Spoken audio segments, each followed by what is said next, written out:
Good to see you bright and early on this Monday morning. As you know, this week marks the first 100 days of the Trump presidency, and President Trump's first 100 days have undoubtedly been the most monumental and historic of any administration in American history. President Trump has already delivered on hundreds of promises he made to the American people, and we will continue to talk about all of them throughout this week. Tomorrow, I will host a press briefing at this same time, bright and early again, to highlight the Trump administration's economic accomplishments with our Treasury Secretary, Scott Bessent. And tomorrow night, President Trump will travel to Michigan to discuss all that he has achieved on behalf of the American people. On Wednesday, the president will host an open press cabinet meeting where each cabinet member will discuss their success thus far and their plans for the future. Today, we kick off 100-day week with a focus on the president's historic effort to secure our southern border. Later this afternoon, President Trump will sign an executive order on law and order and another executive order on sanctuary cities. The first EO will strengthen and unleash America's law enforcement to pursue criminals and protect innocent citizens. The second EO is centered around protecting American communities from criminal aliens, and it will direct the Attorney General and Secretary of Homeland Security to publish a list of state and local jurisdictions that obstruct the enforcement of federal immigration laws. After these are signed, the president will have signed more than 140 executive orders already, rapidly approaching the total number signed by the Biden administration over the course of 4 years in office. Speaking of Joe Biden, it was his awful open border policies that recklessly allowed more than 10 million illegal aliens to invade the United States over the past 4 years. Innocent Americans like Laken Riley, Jocelyn Nungray, Rachel Morin, and so many others were viciously murdered at the hands of these illegal aliens as a result of Biden's dereliction of duty. That's why one of President Trump's central campaign promises was to secure the border and end this invasion. In just under 100 days, 99 now to be exact, the president has overwhelmingly delivered on that promise. America's borders are now secure because of President Trump. He has restored the rule of law, enforced our immigration laws, and defended America's sovereignty. The president immediately declared a national emergency on the southern border, deployed the U.S. military and Border Patrol to repel the invasion, and ended reckless catch-and-release policies. The results have been nothing short of extraordinary. Between President Trump's inauguration and April 1 of this month, only 9 illegal aliens were released into the United States, a staggering 99.99% decrease from the more than 184,000 illegal aliens who were released into the country under Biden during the same period last year. The number of unaccompanied illegal alien children arriving at the border has also hit a record low. Total attempted illegal crossings at the southwest border hit a record low in February, only to fall to another new record low again last month in March. Just listen to these incredible numbers. In March 2024, under Joe Biden, Border Patrol encountered approximately 140,000 illegal aliens at the southwest border. 1 year later, in March 2025, under President Trump, Border Patrol encountered just over 7,000 illegal aliens at the southwest border. That's another 95% decrease from the prior year. The first piece of legislation President Trump signed into law was the Laken Riley Act, which requires illegal aliens arrested or charged with theft or violence to be detained. President Trump also reestablished the successful Remain in Mexico policy from his first term to ensure that aliens who arrive at our southern border and claim asylum are returned to Mexico to await their hearings instead of being allowed into our country while they wait. The president has also restarted construction of his signature advanced border wall. More than 85 miles of new border barrier are already in various stages of construction and planning. And Border Patrol, in collaboration with the Department of Defense and the great state of Texas, have deployed 75 additional miles of temporary barriers across the southern border. The Trump administration, as you know, has also ended the disastrous CBP-1 app, which Joe Biden exploited to facilitate the migration of nearly 1 million illegal aliens into the country. The Department of Homeland Security has relaunched this as the CBP Home app to provide illegal aliens in the U.S. a straightforward way to declare their intent to voluntarily depart. For years, Joe Biden's weakness in open border policies allowed vicious cartels to functionally control, through a campaign of terror, rape, and brutal force, nearly all illegal traffic across the southern border. President Trump has put a stop to this in record time. He designated these heinous cartels as foreign terrorist organizations and invoked the Alien Enemies Act to immediately apprehend, detain, and remove these massive threats who have flooded our country with deadly drugs, violent criminals, and vicious gangs. The Trump administration is working 24/7 to successfully arrest and deport these illegal criminals and foreign terrorists from our communities. We are in the beginning stages of carrying out the largest deportation campaign in American history. Over this past weekend, it was announced that through Operation Tidal Wave, a joint effort between ICE Miami and Florida law enforcement agencies, nearly 800 illegal aliens were arrested during the first 4 days alone. Among those arrested were a Colombian murderer, alleged MS-13 and 18th Street gang members, and a Russian with a red notice for manslaughter. And on the other side of the country, in the early Sunday morning hours, DOJ and DHS together launched a joint raid of an illegal alien underground nightclub used by Tren de Aragua in Colorado Springs, Colorado. DHS took more than 100 illegal aliens into custody, and many drugs and weapons were also seized. Operation Tidal Wave is a preview of what is to come around this country. Large-scale operations that employ our state and local enforcement partners to get criminal illegal aliens off our streets. As always, President Trump and our entire administration are grateful for the courageous law enforcement officers who are putting their lives on the line every single day to protect their fellow Americans and to keep our country safe. After 4 years of being vilified and hamstrung by the Biden administration, heroic ICE and CBP officers finally have a president who has their backs and is allowing them to do the jobs they signed up to do. There's no person who can attest to that more than our incredible border czar here at the White House, Tom Homan, who has dedicated his professional career to protecting our country and enforcing the law. I will let Tom deliver some short remarks, and then we'll open it up for questions today. Thanks for being here, Tom. Thank you. Just a few things. Look, I started in the Border Patrol in 1984. I've been at this for over 40 years. I worked for 6 presidents, starting with Ronald Reagan. Every president I ever worked for took border security seriously, because you can't have national security if you don't have strong border security. We got to know who's coming in, what's coming in, where's coming in, why it's coming in, right? Even President Obama and President Clinton took some steps to secure the border because they understood national security was important. Joe Biden was the first president in the history of this nation who came in office and unsecured a border on purpose. That's just a fact. We handed the Biden administration, after President Trump's first administration, we handed the Biden administration the most secure border in my lifetime, and he unsecured it on purpose. Now President Trump and this administration here, their success is unprecedented. We beat Trump's first administration on border success. Border numbers are historic low. Today, as I'm standing here, we have the most secure border in the history of this nation, and the numbers prove it. President Trump's policies are saving lives every day. There's been studies done that says 31% of women that make that journey through use of cartels get sexually assaulted. When President Trump has illegal immigration down 96%, when 96% less people are coming, how many women aren't being sexually assaulted by the cartels? How many children aren't dying making that journey? How many women and children aren't being sex trafficked into this nation? How many known suspected terrorists aren't making it into this country?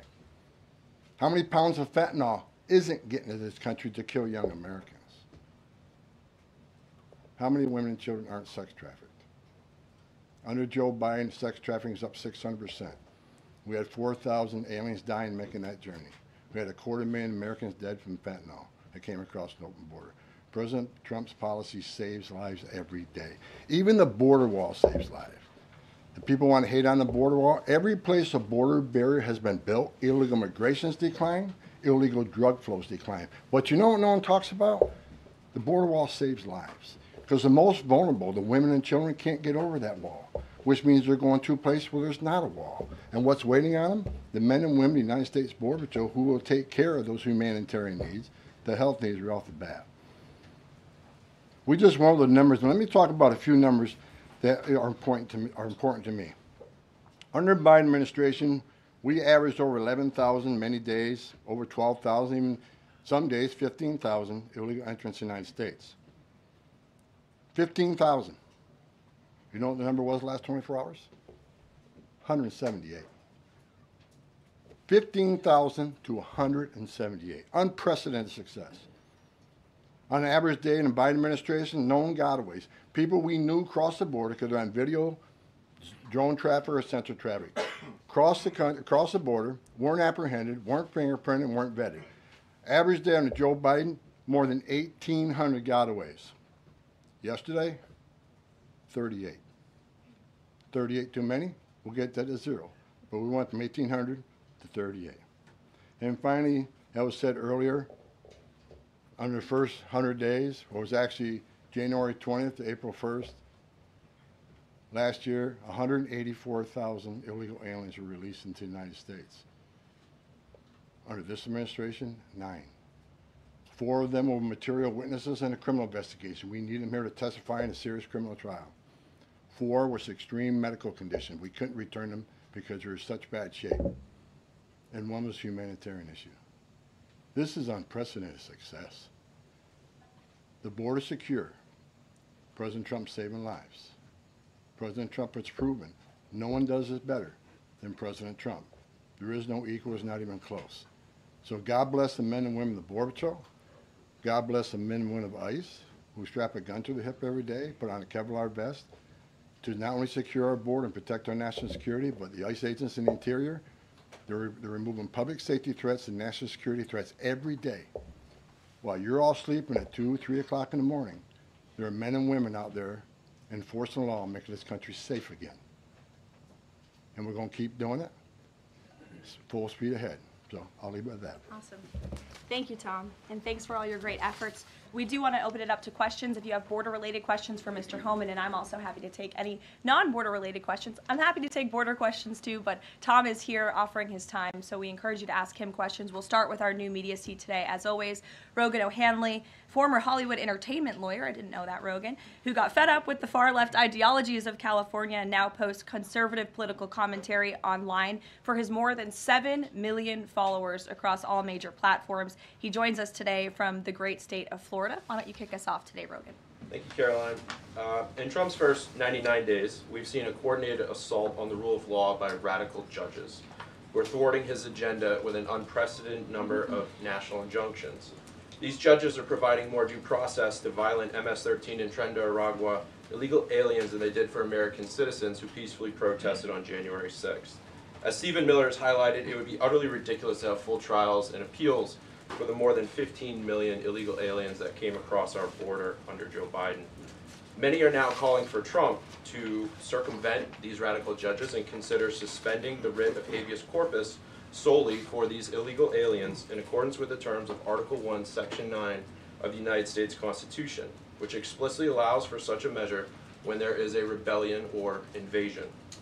There's strong precedent for this action, being that it was exercised by 3 of our greatest presidents, Abraham Lincoln, Ulysses S. Grant, and Democrats' favorite president of all time, FDR. All 3 of which are not only celebrated by historians, but are immortalized on our national currency with their faces on there. Furthermore, all 3 used it against American citizens, where in this instance we would only be using it against illegal aliens. I think almost every reasonable American would agree that 15 million illegal aliens coming across our border under Joe Biden counts as an invasion, especially since many, as you highlighted, are now robbing, assaulting, raping, and killing American citizens. Historic assaults on our republic require reciprocal action from our government. Can you please let us know if and when the Trump administration is planning to suspend the writ of habeas corpus to circumvent these radical judges who are infringing on his Article 2 powers and to start shipping out illegals en masse? I have not heard such discussions take place, but I can assure you that the president and the entire administration are certainly open to all legal and constitutional remedies to ensure we can continue with the promise of deporting illegal criminals from our nation's borders. And I also agree with the premise of your question, which doesn't happen in this room often, but I do agree with yours. It is absurd that the previous administration was allowed to allow 15 million that we know about illegal aliens into this country with very little pushback from our judicial branch. But this president is trying to simply enforce our nation's immigration laws and is facing roadblock after roadblock. So we're compliant with court orders, but as Tom Homan has said every day, we're going to continue to forge ahead with this mass deportation campaign, and the president is open to all remedies to do that. Thanks for being here today, Rogan. If I can also answer your question, as far as the judges, look, we just arrested a judge, Pam Bondi, for impeding ICE enforcement removals. I said from day one, you don't have to support ICE's operations. You can support sanctuary cities if that's what you desire to do. Sanctuary cities can stand aside and watch ICE keep their communities safe, because any public official, whether you're mayor, city councilman, or governor, their number one responsibility is protection of the communities. And ICE has been clear, we're targeting public safety threats and national security threats. I can't believe there's any elected official, and especially a judge, that doesn't believe we should be doing that, and they should be helping us. But I said from day one, you can sit aside and watch, you can argue against us all you want and protest all you want, but when you cross that line, I've said this 1,000 times, when you cross that line to impediment or knowingly harboring, concealing an illegal alien from ICE, you will be prosecuted, judge or not. And as far as releasing so many people, you know why the Biden administration released millions of people in the United States? No one ever talks about it. I'll talk about it. Why did they release people into the interior of the United States and rather than put them into an ICE bed? Why not put them in an empty ICE bed at $127 a night rather than in a hotel room at $500 a night? They did it on purpose, because when you put them in ICE detention bed, they get a hearing in 35 days. Court records show 9 out of 10 people claim asylum, get order removal, they're gone. But if you release them and put them in a hotel room at $500 a night, their hearings could be 5, 7, 9 years if you pull out all appeals. And what are they hoping for then? That another Democrat administration is in power. They can award an amnesty to millions. This is about selling this country out for future political power. That's what it was. The law clearly says if you arrive at our border without proper documentation, you shall be detained. Not maybe, not think about it, shall. And that's what President Trump's doing. Catch and release is over. That's what the law says, and that's what we've done. Harry. A question on Abrego Garcia, if I can. The president recently said when it comes to facilitating his release, he's leaving that up to his lawyer. So just to be clear, have there been any negotiations between the U.S. and El Salvador over his release or facilitating his release? I will tell you what the president of El Salvador told all of you in the Oval Office. El Salvador does not intend to smuggle a designated foreign terrorist back into the United States. He is an El Salvadorian national. That is his home country. That is where he belongs. And the administration intends to comply with what President Bukele said of El Salvador. He does not intend to send that individual back. So that's a no. There's been no talks. What I have told you is that the president of El Salvador has made this quite clear. Kate. Karoline, can you tell us more about the meeting between President Trump and President Zelensky over the weekend? Did that meeting change anything? Did Trump leave that meeting thinking any differently about negotiations and next steps on this? Look, the president talked about this after the meeting himself yesterday when he took questions from reporters on Air Force One. He thinks that he is increasingly frustrated with leaders of both countries. He wants to see a permanent ceasefire. I understand Vladimir Putin this morning offered a temporary ceasefire. The president has made it clear he wants to see a permanent ceasefire first to stop the killing, stop the bloodshed. And while he remains optimistic he can strike a deal, he's also being realistic as well. And both leaders need to come to the table to negotiate their way out of this. And I do think that the president meeting with President Zelensky shows that he is exuding a lot of effort and time into this because he wants to be a peacemaker president, which he was in his first term. He intends to do that again. And this is an incredibly difficult situation and conflict that President Trump inherited from President Biden, who allowed this war to start in the first place, but he's focused on solving this problem. Does anyone have border questions? Sure. Okay. Thank you, Caroline. If border crossings are at a record low, why should it still be considered an emergency?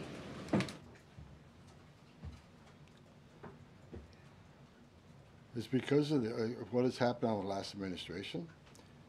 We got to ensure that not 1 ounce of fentanyl comes across the border to kill Americans. The president has declared the cartels in Mexico a terrorist organization along with MS-13 TDA. They killed more Americans than every terrorist organization in the world combined. It's an emergency till we shut it down. It's an emergency till the cartels are wiped off the face of this earth.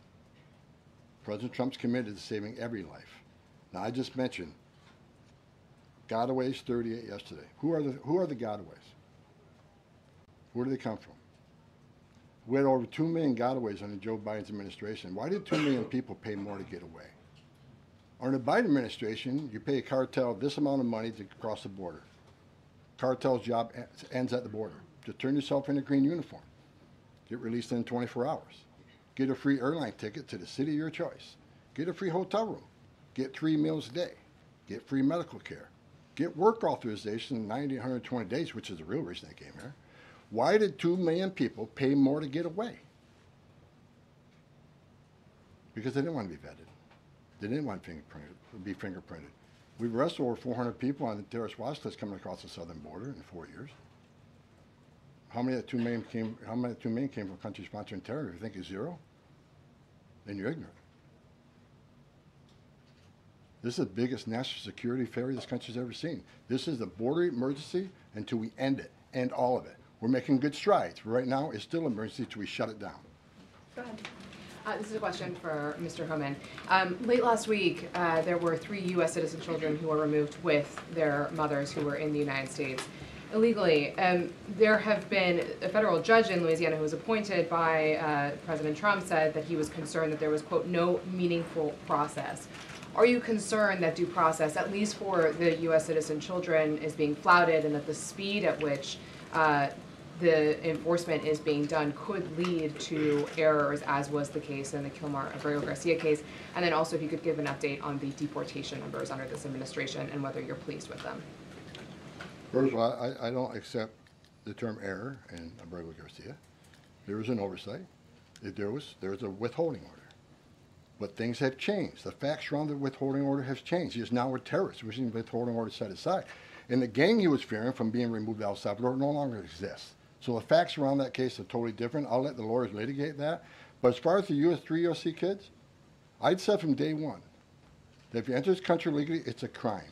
If you remain in this country legally and you ignore a judge's order about deporting, if you choose to have a U.S. citizen child, knowing you're in this country legally, you put yourself in that position. You put your family in that position. What we did is remove children with their mothers who requested the children depart with them. This was a parental decision. Parenting 101. The mothers made that choice. And I tell you what, if we didn't do it, the story today would be Trump administration separating families again. No, we're keeping families together. So when a parent says, I want my 2-year-old baby to go with me, we made that happen. They weren't deported. We don't deport U.S. citizens. The parents made that decision, not the United States government. But I don't hear any questions about Laken Riley had a mother. She's never going to see her child again. Rachel Morin, she had 5 children. Those children are never going to see their mom again. This administration is doing the right thing. Every public safety threat we arrest from this country and remove them, this country is much safer. So parents will make a decision what happens to their child. Having a U.S. citizen child does not make you immune from our laws. If that's the message we send the entire world, enter the country legally. It's a crime. Don't worry about it.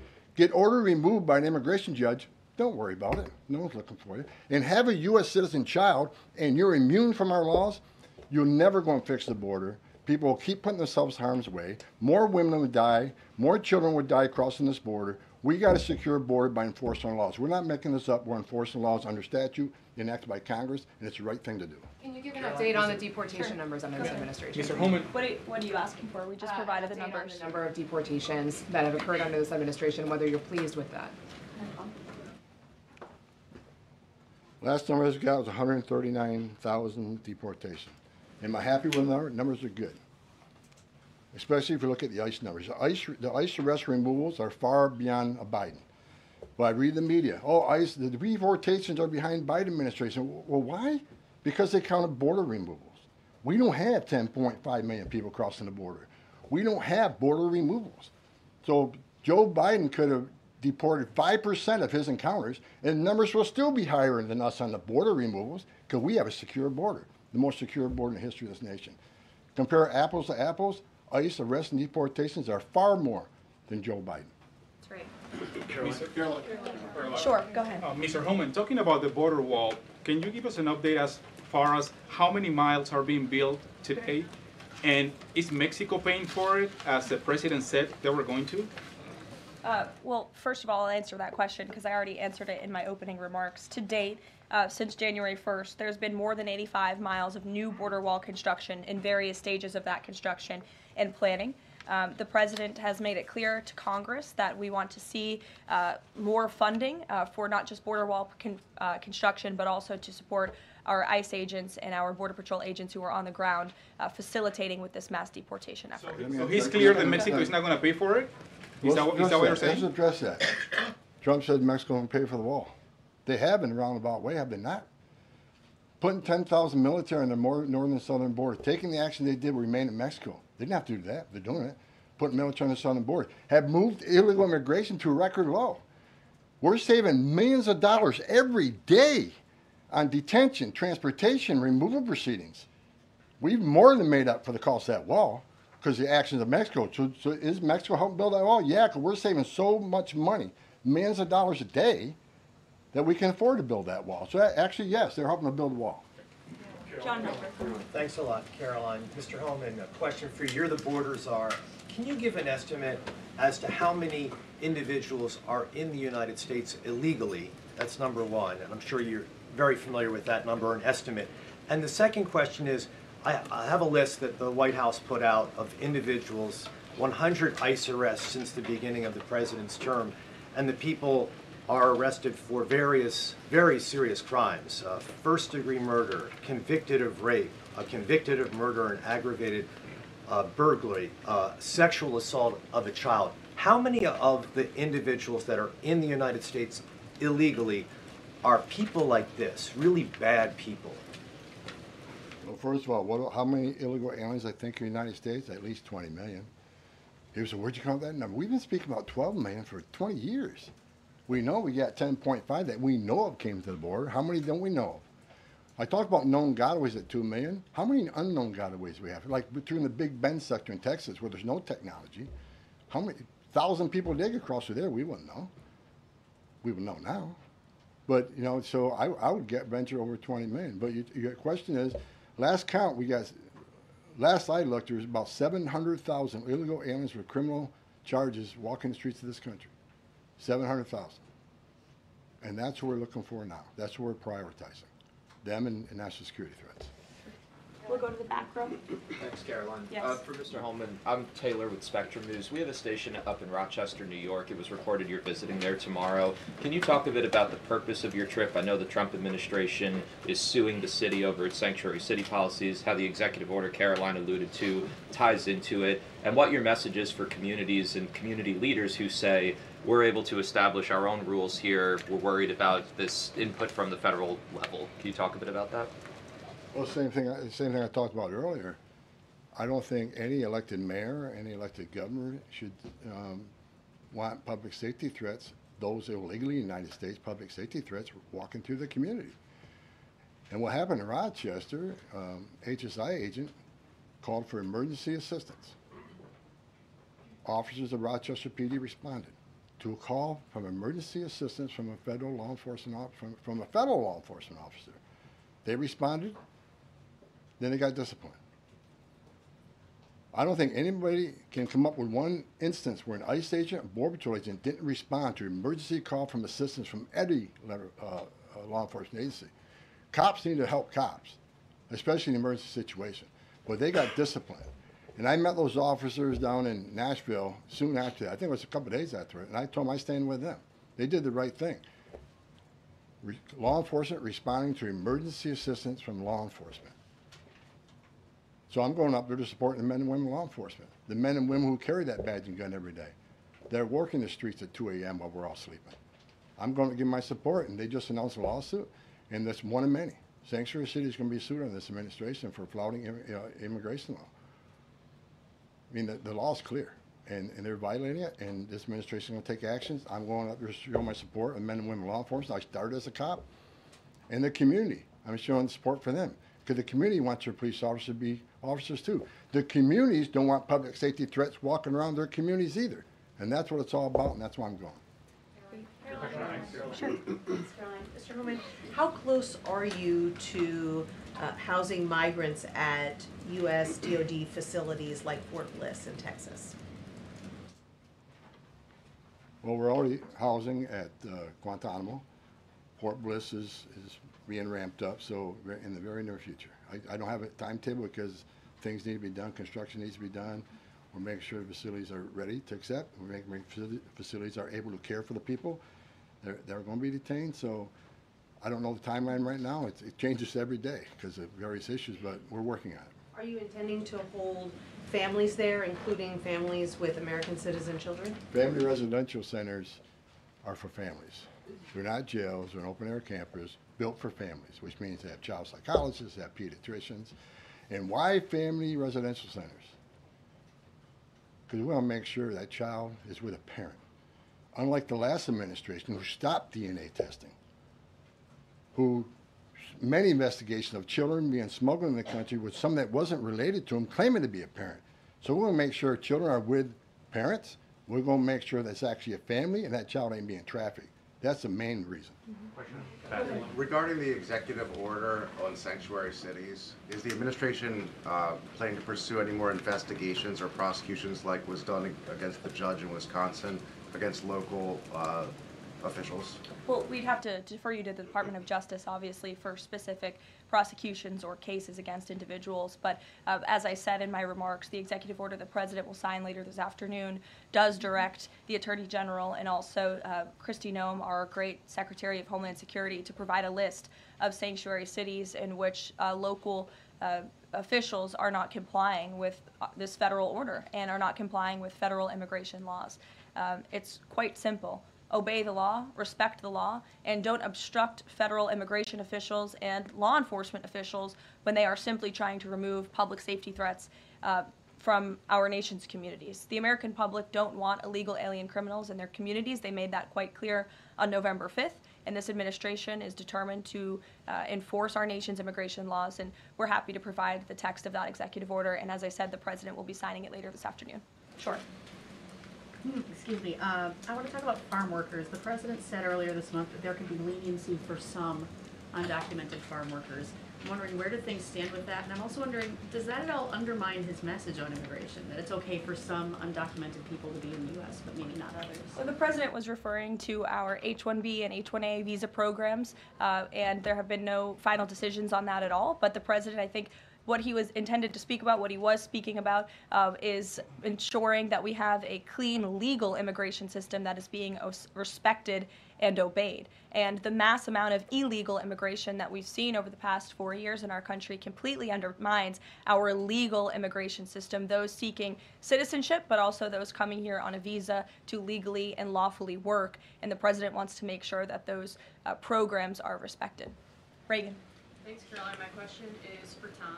Tom Reagan-Reese with the Daily Caller. Over the weekend, ICE arrested 2 illegal immigrants for allegedly stealing Secretary Noem's purse over the weekend.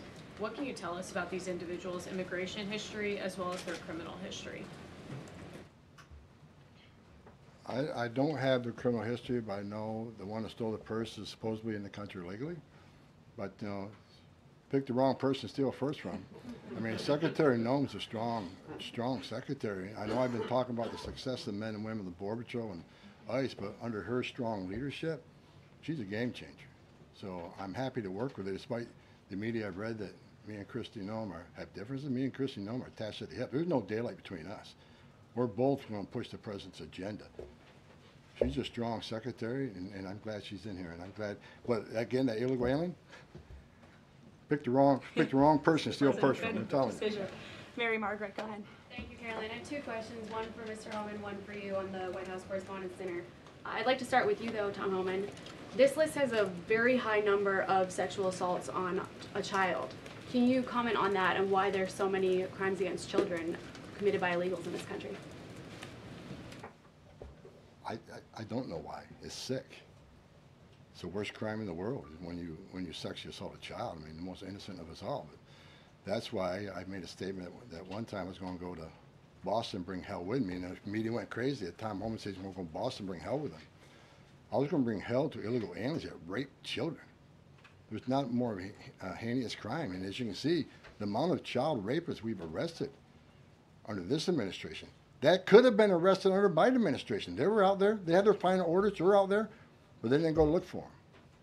They're too busy releasing millions of illegal aliens in this country. And the numbers prove it. The removal numbers of criminals was the lowest. ICE had the lowest number of removals in the history of ICE under Joe. At the same time, you had historic illegal immigration on the border. ICE had the lowest numbers in the history of the agency. That shows the difference between two administrations. We're looking for every one of them. People want to know, okay, when am I going to retire for the third time? I'll retire when every public safety threat, national security threat, child rape is eradicated from this country. That's when I'll rest. Thank you so much. And then Karoline, really quick. Alex Thompson said at the White House Correspondents' Dinner, and I'm going to read his quote, "President Biden's decline and its cover-up by the people around him is a reminder that every White House, regardless of the party, is capable of deception. We, myself included, missed a lot of this story, and some people trust us less because of it." Can you comment on those remarks and whether you agree with that assessment? I do agree with that assessment from Alex Thompson, who I understand won an award for writing a story months and perhaps years after the American people already knew that story to be true. Millions of Americans watched our mentally incompetent president struggle with his day-to-day duties of this office. We watched our country be ran into the ground as a result, and nobody in the media wanted to write about that, talk about it. There were many reporters, I will say, right-leaning reporters who did talk about that, who didn't get awards, didn't get coverage. In fact, they were lambasted for their coverage. And I remember being on President Trump's campaign, talking about Joe Biden's clear mental incompetence and being accused by people in this room of manufacturing deep fake videos, trying to persuade the public into not believing what they saw with their own eyes for many years. And I think it's about time the legacy media finally admits that was one of the greatest cover-ups and scandals that ever took place in American history, and certainly it did contribute to the decline in the trust that Americans have for the legacy media. Peter, which, by the way, is why we've made many changes to this briefing room in this White House. It's long overdue. Peter, go ahead. Thank you. A few things. You guys arrested a Milwaukee County Circuit judge for allegedly helping illegal immigrants get away. As you guys look at other judges, would you ever arrest somebody higher up on the judicial food chain, like a federal judge or even a Supreme Court justice? Well, that's a hypothetical question. Again, I defer you to the Department of Justice for individuals that they are looking at or individual cases. But let's be clear about what this judge did. She obstructed federal law enforcement who were looking for an illegal alien in her courthouse. She showed that illegal alien the door to evade law enforcement officials. That is a clear-cut case of obstruction. You don't have to be a lawyer to understand that. And so anyone who is breaking the law or obstructing federal law enforcement officials from doing their jobs is putting themselves at risk of being prosecuted, absolutely. You guys have at least 18 written trade proposals. We still don't know who they are from or what they contain. What is the holdup with that? There's no holdup. We're working around the clock. The trade team is working all day. I was on the phone late last night with Secretary Lutnick. I was on the phone this weekend as well with Secretary Bessent. I mean, the entire team is working 24/7 to get these trade deals done. And I think you'll be hearing more about them this week. I don't want to get ahead of the trade team or the president in announcing potential deals, but certainly I can assure the American public that this administration is full speed ahead in cutting good and fair trade deals on behalf of the American worker. And one more. After the president's Truth Social post, the Browns finally took Shadur Sanders. Does the president think he deserves credit for Sanders getting picked? And does he think going to the Browns is better than being undrafted? Hey, I'm gonna. All I will say is the president put out a statement, and a few rounds later he was drafted. So I think the facts speak for themselves on that one, Peter. We'll go to the back row in the middle, to the blonde. Yes. Hello. President Trump has said that Secretary Hegseth will get it together. Does he think that Hegseth doesn't have it together right now? Look, the president has made his position on Secretary Hegseth quite clear. He absolutely has confidence in the secretary's ability to lead the Pentagon. It's why he nominated him for this position. It's why the Senate voted to confirm him in this position. And look at the success that DOD has had thus far. Their successful operation against the Houthi terrorists in the Middle East. You look at the recruitment and retention levels for all branches of our armed forces are on the incline, which is exactly what this president intended to do. Secretary Hegseth has completely wiped out DEI from the Pentagon as well. And so he's going to remain focused on standing up for our war fighters, on implementing President Trump's peace through strength foreign policy agenda abroad, and the president supports him in his role. Sure. Many are wondering how these 10 or 20 million people are working. Is there some efforts to clamp down on employment because they're working somewhere to keep staying here? The number of worksite enforcement actions have tripled this year, and it's going to triple again. Because in sanctuary jurisdictions especially, if we can't arrest a bad guy in the safety and security of a county jail, and they're going to release them into community, that means we go into the community. If we can't arrest them in the community, we'll arrest them at their work site. We got to do what we got to do to arrest public safety threats. There's no sanctuary for public safety threats in this country, so worksite enforcement is going to increase even more than it already has. And another reason for worksite, the last administration stopped worksites. Where's the number one place we find victims of trafficking, victims of forced labor trafficking, in work sites? So not only are we going to enforce law on work sites, we're going to save victims of trafficking. That's another reason we've increased worksite enforcement. Awesome. Well, go ahead, Brian. Sure. We'll take one more question. Thank you. This is for Mr. Holman. We all walk by these heinous yard signs that are along Pebble Beach. What is some of the feedback that your ICE agents are getting in the field from the community as they remove these individuals from their families, their neighborhood, their schools, or all the places in their community? What's been the reaction that your ICE agents have gotten from the people who live amongst these individuals? The morale of ICE and Border Patrol is at all-time high because they're getting to uphold the oath they took and they're enforcing the law. Border Patrol and the Biden administration, I met with hundreds of them. They felt like Uber drivers and tourist agents. These men and women joined the ranks of ICE and Border Patrol to enforce the law, make the community safer, and protect national security. I hear it all the time. There's a lot of people in this country who don't like me. I don't care. But when I walk through an airport, I have many people walking up to me and thank me for what I'm doing, and I'm not taking credit for anything. The success of the border and immigration enforcement is President Trump and the men and women wearing that uniform. God bless each and every one of them. But I take a pleasure in seeing it because in 40 years of doing this job, people always want to say, why are you so emotional when you testify? Why are you so emotional on network? Because if they wore my shoes for 40 years, they'd understand why I'm emotional. I've talked to little girls as young as 9 years old that were raped multiple times by the cartel members. And when you get to your knees and you talk to that little girl and everything innocent and pure has been ripped from her, when you listen to the Laken Riley, 17 minutes, that young lady fighting for her life, don't just think, okay, a young woman died. Think of how she died, the terror that she went through, and these children that are sexually assaulted. I stood in back of a tractor trailer and 19 dead people at my feet that baked to death. Illegal immigration is not a victimless crime. And so every sick person we take off the streets, especially child rapists, it makes this country much safer. Every illegal alien we arrest, public safety threat, one at a time, makes this country safer. But I got one thing I need to say real quick before I leave. Take your notes from you, Tom. Take my notes from me. I'm going to read it. I don't want any misinterpretation of what I'm reading to you. The registration requirements under 8 U.S.C. 1302. If you're illegal alien in the United States, this message is for you. You cannot hide from ICE. We're actively looking for you. Federal law requires every alien in the United States who has been present in the United States more than 30 days needs to register. For those 14 years or older, you need to be fingerprinted with the Department of Homeland Security. Federal law requires every alien in the United States to tell DHS in writing if you have a change in address within 10 days of changing that address. Failing to register with DHS and failure to tell DHS about your new address are criminal offenses, and they're going to be treated as such. Starting today. Make no mistake, if you're in the country illegally and you fail to do what the law requires, we will prosecute you, you will go to jail, then we'll deport you. Second law, penalties for failure to depart, 8 U.S.C. 1253.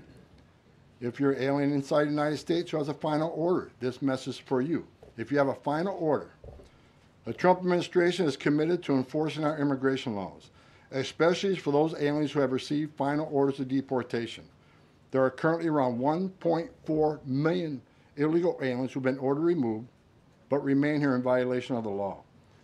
We will aggressively prosecute, consistent with long-standing law, those aliens for failing or refusing to depart or who takes other related actions aimed at hindering their removal. You cannot open the door, you cannot answer questions, you cannot open your car door, you can consider it to evade law enforcement. If you fail to leave the United States after receiving a removal order, we can and will issue monetary fines up to $998 a day. Evading your arrest, knowing you have a final order or removal, is a criminal offense. We will prosecute, then we'll deport you. Get your affairs in order. If you're in the country illegally, work with ICE, go to CBP One Home app, and leave on your own. Because we have to find you, deport you, and prosecute you. You'll have a bar placed on you, and you won't come back to this country.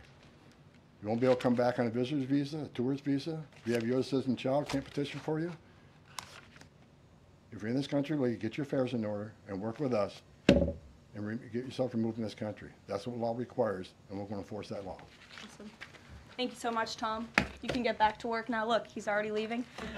He's got a lot to do, a lot of illegal immigrants to deport. But thanks, everyone, for joining us bright and early this morning. As I said at the top, we will do this again tomorrow to talk about the economy, which is another promise made and kept by the president. And I'll be joined by the Secretary of Treasury, Scott Bessent, 8:30 tomorrow morning. Today, the president is welcoming the Super Bowl champions, Philadelphia Eagles. If we have any Philly fans, that will be at 4 o'clock. And then the president will sign those executive orders I spoke of and a few others at 5 p.m. So we'll see you all later. Have a great day. Thanks, Caroline.